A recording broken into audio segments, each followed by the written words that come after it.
Hello guys, welcome back to our YouTube channel that is pharmacy. So आज की इस video lecture के अंदर हम कवर करने वाले हैं scopes of pharmacology. Last video lecture जो हम पढ़ रहे थे उसके अंदर हमने ड्रग के बारे में देखा क्या होता है, हमने जनरल फार्माकोलॉजी के बारे में पढ़ा क्या होता है, उसके साथ साथ हमने देखा कि स्कोप्स ऑफ फार्मेसी क्या होते हैं, जिसके अंदर हमने फार्माकोडायनेमिक्स और फार्माकोकाइनेटिक्स ये दो के पढ़े थे। ठीक, अब बचे हुए हमारे क्लिनिकल फार्माकोलॉजी, फार्माकोथेरेपेटिक्स, टॉक्सिकोलॉजी और chemotherapy. So without any delay let's start. कि अब देखते हैं हम कि ये क्या होते हैं। ठीक, अब जैसे कि अगर मैं बात करूं कि फार्माकोथेरेपेटिक्स क्या होता है। फार्माकोथेरेपेटिक्स नाम से आपको समझ में आ रहा होगा, शब्द है फार्माको मतलब कि फार्माकॉन, थेरापेटिक्स मतलब कि हमें उसका थेरापेटिक इफेक्ट देखना है कि it is the application pharmacology मतलब कि एप्लीकेशन पार्ट है फार्माकोलॉजी का। इंफॉर्मेशन, फार्माकोलॉजिकल इंफॉर्मेशन एप्लीकेशन है जिसके अंदर फार्माकोलॉजिकल इंफॉर्मेशन देखते हैं together with the knowledge of the disease for its prevention and cure. मतलब कि ये है कि एप्लीकेशन पार्ट है जिसके अंदर हम ये देखते हैं जिसमें हमारे पास फार्माकोलॉजिकल इंफॉर्मेशन होती है किसी भी ड्रग की, और उसके साथ साथ हमारे पास में उसका नॉलेज होता है कि डिसीज क्या है और उसको किस तरह से प्रिवेंट या फिर उसको क्योर किया जाना चाहिए। सिंपल सी बात इतनी है, हमारे पास हमको पता है डिसीज क्या है, उसका प्रिवेंशन क्या है, उसका क्योर क्या है। ठीक, ये हमें पता है। इसके साथ साथ हमारे पास में जो भी ड्रग है उसका फार्माकोलॉजिकल इफेक्ट पता है हमें, उसकी फार्माकोलॉजिकल इंफॉर्मेशन है, तो उसी के एप्लीकेशन से हम वो डिसीज को क्योर करते हैं और उसकी स्टडी जो है वो हमें कीमोथेरेपेटिक्स के अंदर पढ़नी होती है। इसके अंदर जो सिलेक्शन होता है, जो मोस्ट एप्रोप्रिएट ड्रग होती है उसका सिलेक्शन जो होता है, और उसके साथ में डोजेस फॉर्म का सिलेक्शन, साथ में हमको ये भी सिलेक्ट करना होता है कि कोई भी जो ट्रीटमेंट हम दे रहे हैं उसका ड्यूरेशन कितना होना चाहिए डिसीज के लिए। मतलब कि कोई भी डिसीज है उसको क्योर करने के लिए हमें ये पता होना चाहिए कि उसके लिए सबसे मोस्ट एप्रोप्रिएट ड्रग कौन सी है। उसके साथ साथ हमें ये भी पता होना चाहिए कि किस तरह का डोजेस फॉर्म देना है हमको, और उसके साथ हमें यह भी पता होना चाहिए कि कितने समय तक के लिए हमको देना है। तो ये जो हम पढ़ते हैं ये कीमोथेरेपेटिक्स के अंदर पढ़ते हैं। फॉर एग्जांपल जैसे कि जो साइकोथेरेपेटिक्स और जो कीमोथेरेपेटिक्स जो ड्रग होते हैं उनको दिया जाता है ट्रीट करने के लिए जो मेंटल डिसऑर्डर्स होती हैं उनको। ठीक, जो हमारे साइकोथेरेपेटिक्स एजेंट्स हैं या साइकोथेरेपेटिक ड्रग जो है उनको दिया जाता है मेंटल डिसऑर्डर को ट्रीट करने के लिए। ठीक, अब इसके बाद हम ये देखते हैं कि क्लिनिकल फार्माकोलॉजी क्या होती है। क्लिनिकल फार्माकोलॉजी के अंदर हम साइंटिफिक स्टडी पढ़ते हैं किसी भी ड्रग की मेन के अंदर साइंटिफिक स्टडी पढ़ते हैं, या तो वो नई होगी ड्रग नई भी हो सकती है या फिर ड्रग पुरानी भी हो सकती है, उसकी स्टडी हम पढ़ते हैं किसी भी इंसान के अंदर। ठीक, और उसकी साइंटिफिक स्टडी करते हैं। फॉर एग्जांपल इसमें हम देखें कि जैसे जो हमने ये पढ़ा था कि फार्माकोडायनामिक्स और फार्माकोकाइनेटिक्स हमने जो पढ़ा था इन दोनों को मर्जअप करना है तो हमें मिल जाएगा क्लिनिकल फार्माकोलॉजी। मतलब कि इसके अंदर फार्माकोकाइनेटिक्स और फार्माकोडायनामिक्स दोनों पढ़ते हैं, हम दोनों का इफेक्ट हम इसके अंदर पढ़ते हैं। इसमें हमें ये देखना होता है कि जो हमने ड्रग मॉलिक्यूल उसकी एफिकेसी क्या है, साथ में सेफ्टी क्या है उस ड्रग मॉलिक्यूल की, और उसके साथ साथ जो कंपैरेटिव ट्रायल्स होते हैं वो भी इसके अंदर किए जाते हैं, और उसमें हम ये भी देखते हैं कि इसके अलावा क्या दूसरे अदर फॉर्म्स ऑफ ट्रीटमेंट हो सकते हैं। ठीक, अब देखो नाम से समझ में आ रहा है क्लिनिकल फार्माकोलॉजी। आप लोगों ने क्लिनिकल ट्रायल्स के बारे में तो सुना होगा। क्लिनिकल ट्रायल्स में हम क्या करते हैं, हम कोई भी पर्टिकुलर ड्रग मॉलिक्यूल लेते हैं, वो हम किसी को देते हैं।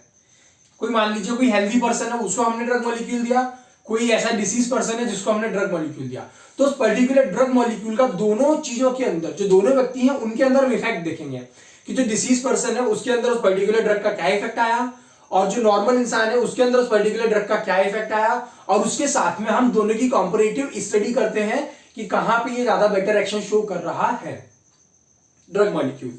ठीक, अब देखो क्या होता है इसके अंदर हम सर्विलेंस, जैसा आप सर्विलेंस कैमरा के बारे में जानते हो ना, सर्विलेंस कैमरा कैसा होता है, तो इसके अंदर भी हमें ये सर्विलेंस करना होता है जिसमें हम ये देखते हैं कि जो ड्रग हम यूज कर रहे हैं उसका पैटर्न क्या है, किस तरह के किस पैटर्न में हम ड्रग यूज कर रहे हैं, उसके साथ में उसका एडवर्स इफेक्ट क्या है ये, और इसके अलावा भी कई इधर इफेक्ट होते हैं जिसको सर्विलेंस हम करते हैं।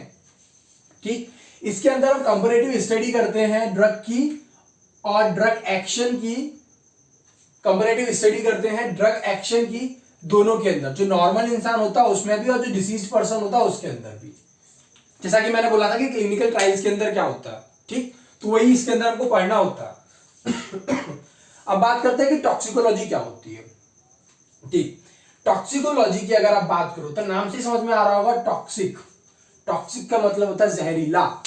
ठीक, तो इसके अंदर टॉक्सिकोलॉजी, लोगस मतलब कि हमको स्टडी करना है डिस्पर्स्ड इन, या फिर हमको इसकी स्टडी करना है टॉक्सिक्स की, हमको स्टडी करना है मतलब कि कोई भी जो ड्रग मॉलिक्यूल है उसका जो पॉइजनस इफेक्ट आ रहा है, ड्रग का जो ड्रग है उसका जो पॉइजनस इफेक्ट आ रहा है किसी भी इंसान के अंदर इनटेक करने के बाद में, हमको उसकी स्टडी करनी रहती है टॉक्सिकोलॉजी में।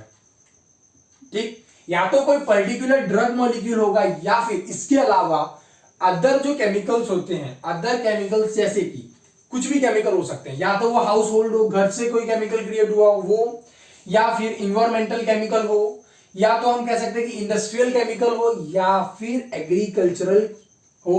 इसके अलावा भी होमिसाइडल्स जो होते हैं वो, और दूसरे जो केमिकल्स होते हैं वो, मतलब कि कोई भी केमिकल हो जो पॉइजनस इफेक्ट शो करेगा, हमको उसकी स्टडी करनी है। या तो वो पर्टिकुलर ड्रग मॉलिक्यूल हो या फिर कोई भी अदर केमिकल कॉन्स्टिट्यूएंट हो, कुछ भी हो सकता है वो।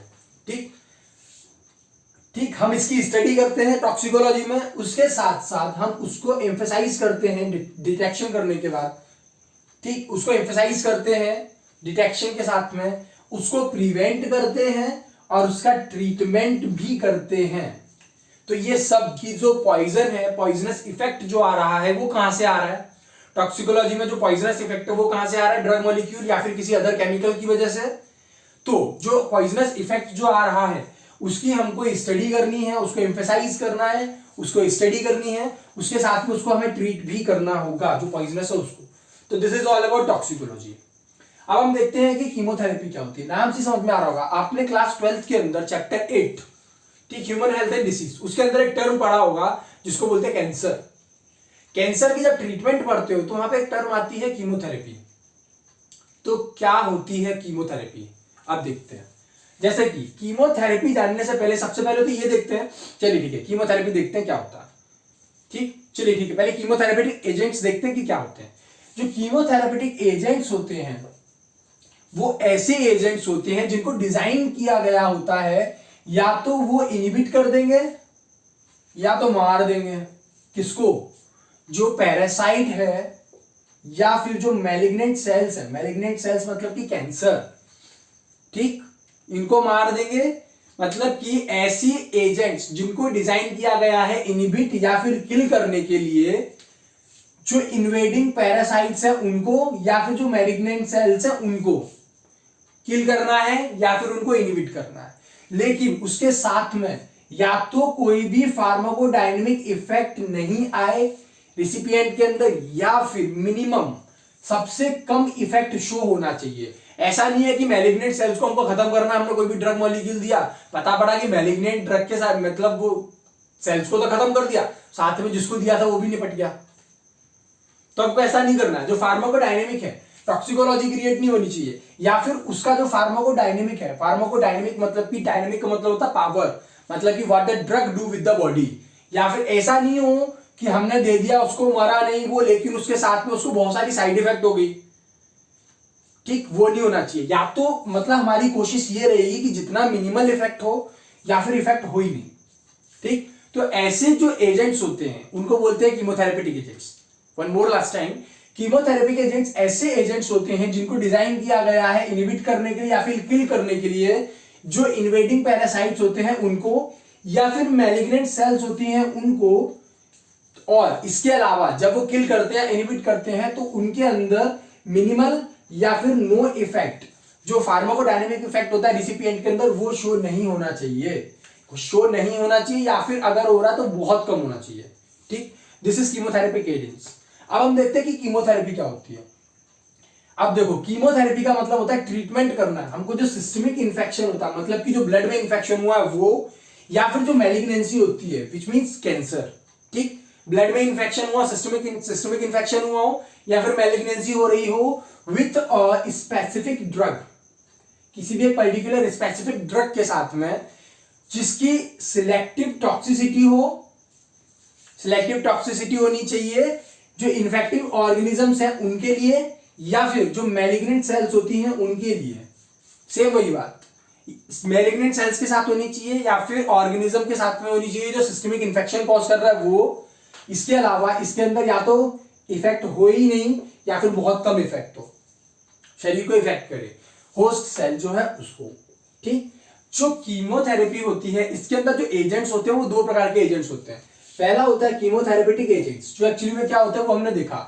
इसके अलावा जो फार्माकोडायनेमिक एजेंट्स होते हैं, इसका मतलब ये ऐसे एजेंट्स होते हैं जो रेस्पॉन्सिबल होते हैं जो फार्माकोडायनेमिक इफेक्ट होता है उसको शो करने के लिए रेसिपिएंट्स में। विच मींस कीमोथेरेपी में दो एक प्रकार के एजेंट हुए, कीमोथेरेपेटिक एजेंट्स जो हमने पूरा देखा क्या होता है, फार्माकोडायनेमिक एजेंट्स जिसके अंदर हमने ये देखा कि जो फार्माकोडायनेमिक इफेक्ट होता है रेसिपिएंट के अंदर वो शो करते हैं ये फार्माकोडायनेमिक एजेंट्स। आई होप आपको मेरा वीडियो लेक्चर पसंद आया होगा। अगर आपको मेरा वीडियो लेक्चर पसंद आया हो तो प्लीज लाइक शेयर सब्सक्राइब करना ना भूलें, और अगर आप चैनल पर नए हैं तो प्लीज सब्सक्राइब कर लीजिए। आपको इसी तरह का अच्छा कंटेंट प्रोवाइड कराते रहेंगे। और जिन लोगों ने अभी तक मुझको सपोर्ट किया या मेरे चैनल को सपोर्ट किया है उनको मेरी तरफ से बहुत बहुत धन्यवाद। मिलते हैं आप लोगों से नए वीडियो लेक्चर के अंदर नए कंटेंट के साथ में, तब तक के लिए stay safe, stay happy and see you guys again.